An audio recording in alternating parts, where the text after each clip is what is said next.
Des conseils à donner. Ouf, ouf, ouf. Pouvez-vous vous présenter en quelques mots? Françoise Jaton, charge des services transversaux au sein de la direction de l'ECA. Je suis celle qui, dans les services, mettent de l'huile dans les rouages et permettent à l'ECA de faire ses missions pour le futur. Pourquoi nous avoir choisis?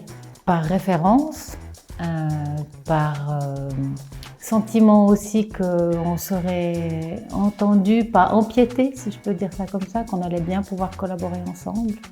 On cite la signalétique de l'ECA comme un cas d'école réussi. Êtes-vous satisfaite du résultat? Oui, tout à fait. On n'a personne qui est perdu dans les couloirs. On est très content parce que tout le monde s'oriente très très bien. Il y a vraiment un mélange de signalétique physique, aussi donnée par écran, qui fait que tout ça a l'air parfaitement naturel. Que diriez-vous à ceux qui hésitent à franchir le pas? Il ne faut pas sous-estimer l'importance d'être bien conduit, parce que si on met dans la balance le temps qu'on met à répondre aux gens, à les orienter par des personnes humaines, et puis le fait qu'ils se sentiront pas très bien accueillis s'ils ne peuvent pas s'orienter tout seuls, ça vaut largement l'investissement de départ.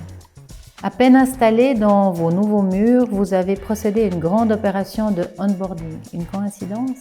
Mais évidemment, en entrant dans un bâtiment, on quittait des bâtiments du début du XXe, tous séparés dans des bureaux qui étaient dans leur jus, si je peux dire ça comme ça, dans la région lausannoise.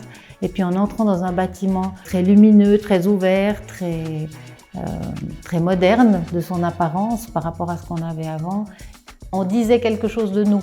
Et puis c'était l'occasion pour nous de retravailler un peu, de se reposer la question, quelles sont nos valeurs et est-ce qu'on est toujours en cohérence avec ça? Est-ce que ce qu'on fait correspond aussi à l'image que l'on projette? Des conseils à donner. Alors ça, c'est une bonne question.